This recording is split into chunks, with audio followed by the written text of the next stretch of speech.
Hello everyone, welcome back to Werewolves. It's Wisteria here. So, let's dive into modern werewolf sightings.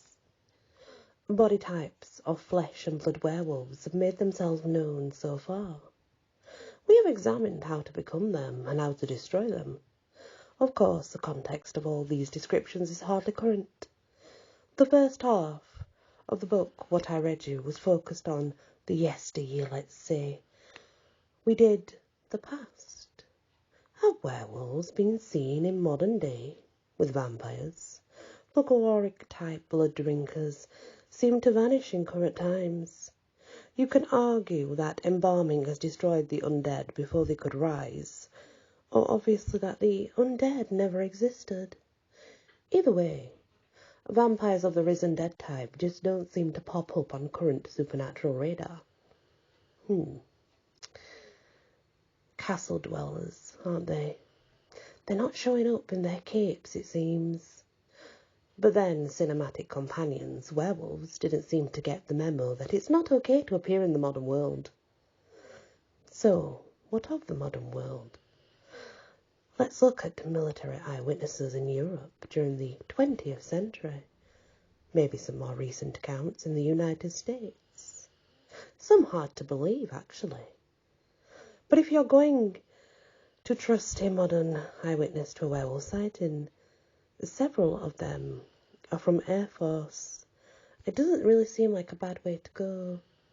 Just such a group claims to have seen something unexplainable in Marbeck region of Germany in 1988.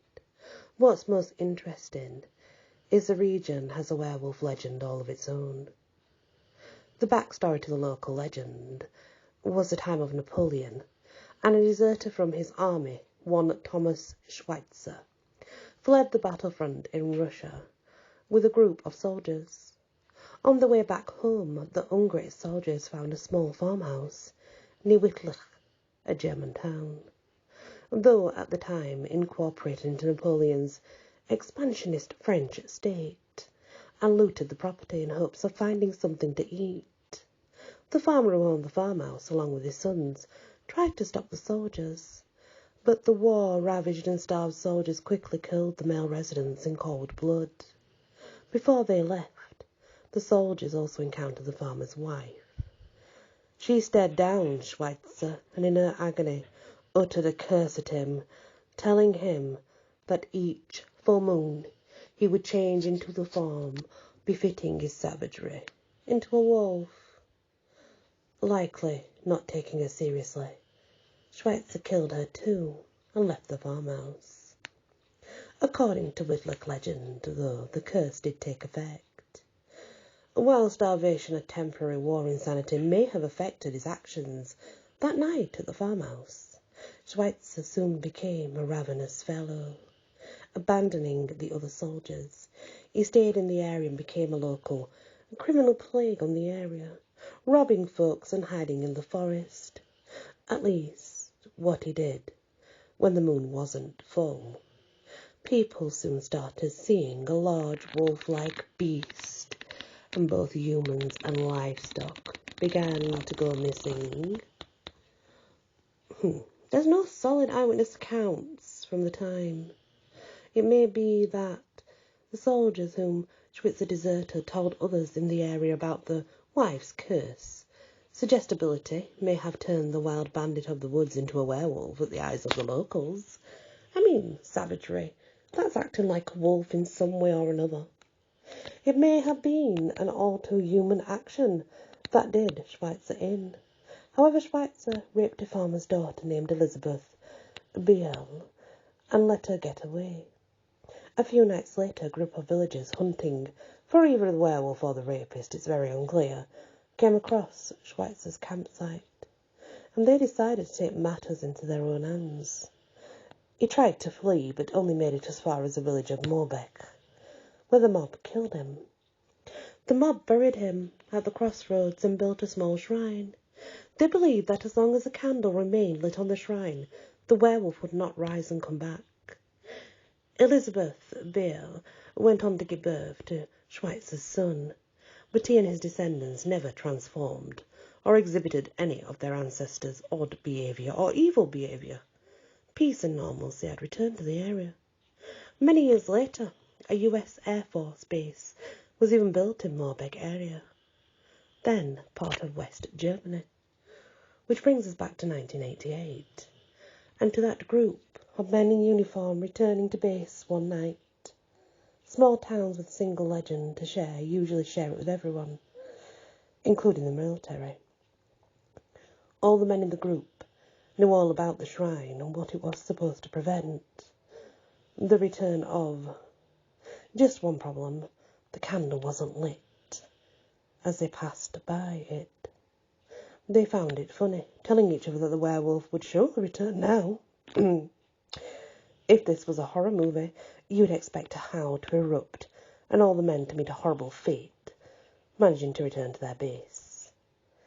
They didn't exactly happen that way, but the night was not without its horror movie-type scene. The group made it back to base without encountering any werewolves. In the middle of the night, however, something did set off the sensors on the base's outside fence.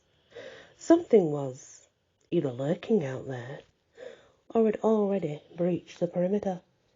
A dispatch security unit went to investigate, and found something you normally see. Well, you don't normally see inside a military base. Members of the security unit described the intruder as being a huge wolf-like creature that stood upright. The creature didn't attack the guards, despite being close to them, and on the same side of the fence.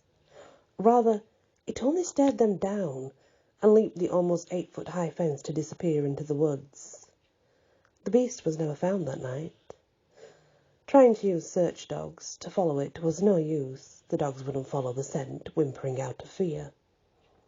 After this story began circulating, other soldiers came forth from the base, claiming to have seen the beast as well. A different guard soon encountered the beast one night, believing it stood nearly 8 feet tall. He claimed that the creature jumped a different 12-foot fence. The second account can either lend credibility to the tale or just prove that things get better with the retelling. No physical evidence exists to validate either encounter, making it a modern piece of folklore. How interesting is that? Very interesting indeed. Who knows, right? I mean, who really knows? Only the people that were there really know. I do wonder. I wonder a lot. Anyway, when we return, we will look at an American werewolf in Wisconsin. And I'm pretty sure that you all are aware of that one, might I add. But we're looking at it from a different perspective because we're looking at it from the scientific point, not from so much as fantasy and movie type stuff. Anyway, guys, that's one of the modern werewolf sightings. Make of it as you will. And let me know what you think. Tell me, what do you think? It's interesting. Different, I suppose. Thank you for listening, and many blessings.